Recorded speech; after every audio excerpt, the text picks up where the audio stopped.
Des bananes.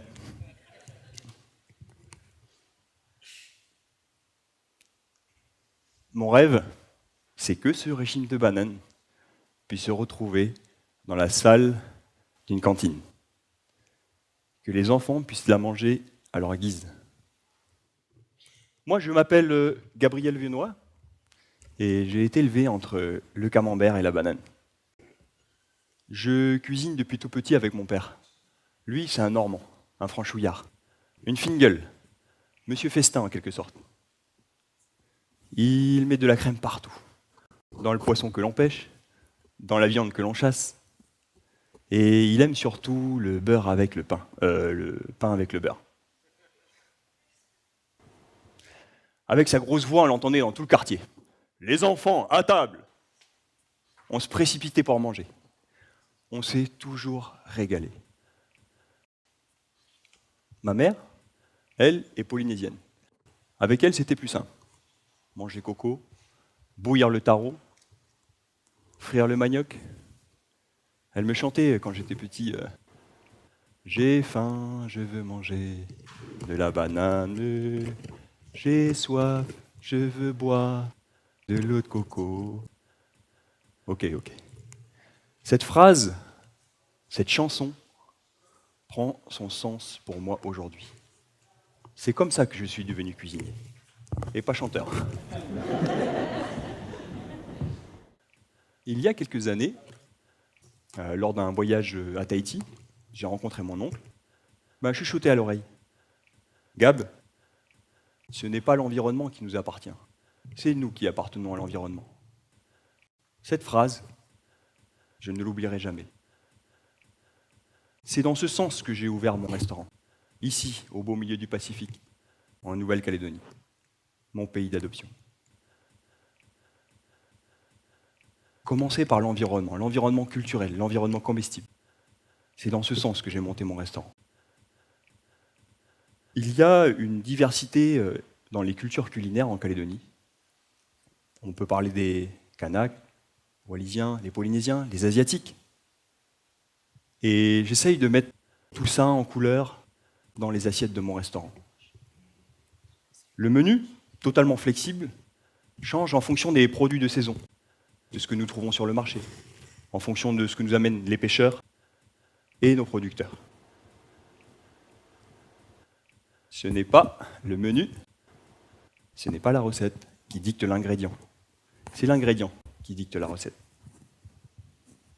Mon petit resto, c'est comme un labo.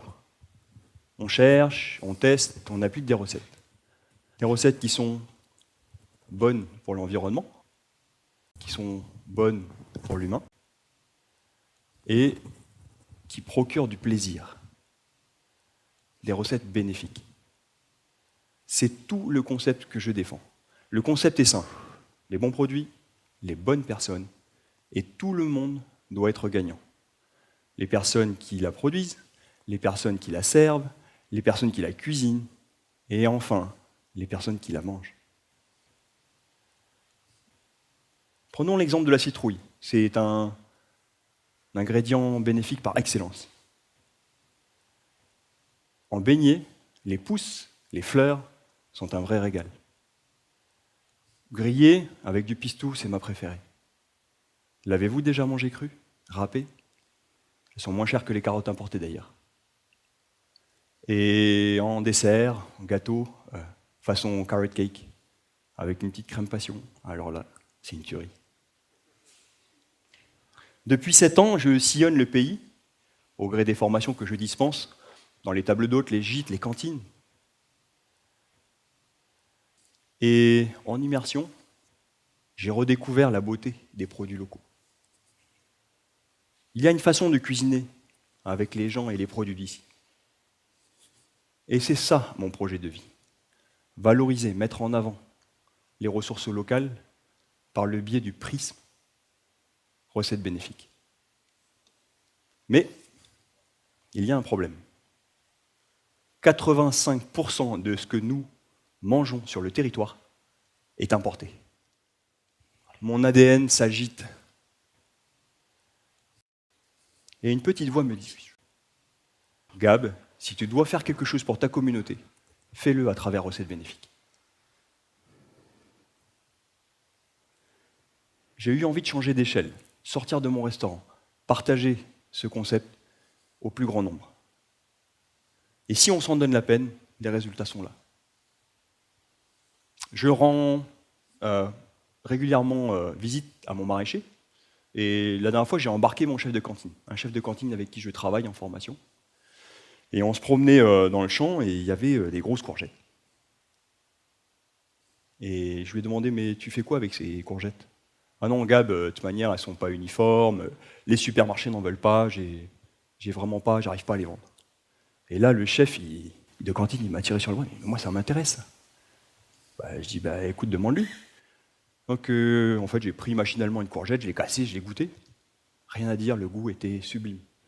Bon, c'était un petit peu taché, il y avait des choses à revoir, mais à la transformation, tout ça, ça se voit plus. Le chef de cantine en a commandé sur place 100 kilos. 100 kilos 15 jours après. Aujourd'hui, le chef, le transformateur et le producteur travaillent ensemble pour fournir une des cantines de la foi au milieu de la Calédonie avec laquelle je travaille. Donc ça a été un peu dur de changer ses habitudes, mais aujourd'hui c'est chose faite et c'est rentré dans le cycle. Mon producteur, lui, il gagne plus d'argent. Ok. Maintenant, le lien avec le producteur, le chef, je me suis rendu à Lifou, une des îles Loyauté de notre beau pays, où j'ai commencé à travailler en fait avec les chefs de cantine. Et en fait, avec 2 $, il faut qu'ils fassent une entrée, un plat, un dessert. Comment, avec des produits locaux, peut-on s'assurer que les enfants puissent bien manger avec un budget de 2 $? Donc c'est là-dessus qu'on a travaillé avec cette équipe, avec son équipe, pour pouvoir introduire des produits locaux à la cantine et respecter ce budget. 60 000 élèves ont mangé cet après-midi à la cantine. 60 000. C'est 22% de la population. Si les cantines consomment 5% de produits locaux supplémentaires par année, c'est 1 million de $ supplémentaires, rien que pour la production primaire. C'est vous dire.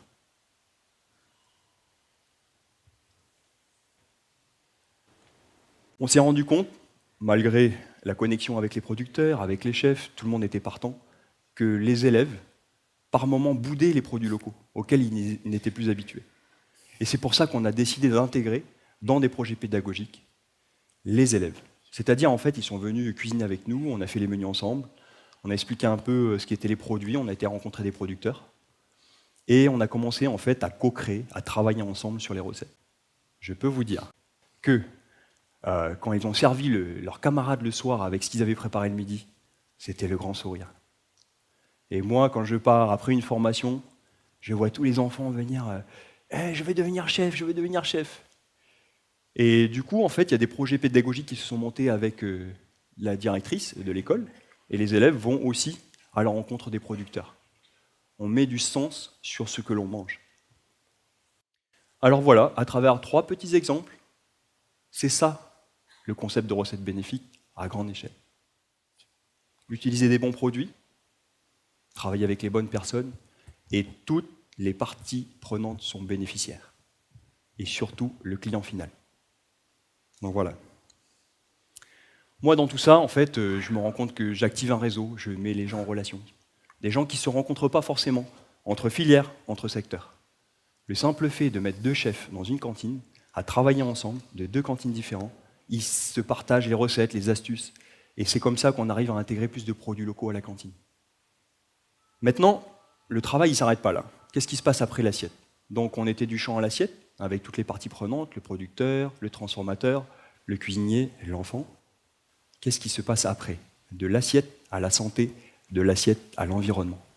Et je travaille aujourd'hui avec des scientifiques, avec des nutritionnistes, des diététiciens, pour qu'on puisse élaborer ensemble une véritable gastronomie de la santé, une véritable gastronomie durable.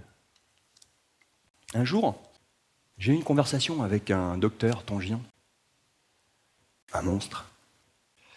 Et en fait, c'était on buvait un cava, un breuvage océanien qui permet de libérer la parole. Et il nous annonce tout clairement, C'est pas le réchauffement climatique qui fait couler les îles du Pacifique Sud. Ce sont les îles qui coulent sous le poids des océaniens devenus obèses. Alors là, on s'est regardé avec le groupe et quelque part, on s'est dit qu'il y avait urgence. Alors que j'imagine que vous aussi, vous voulez tester, essayer, mettre en place vos propres recettes bénéfiques. Et je sais, c'est pas toujours facile. On me dit souvent, c'est cher les produits locaux, on n'arrive pas à les trouver, pas en quantité suffisante.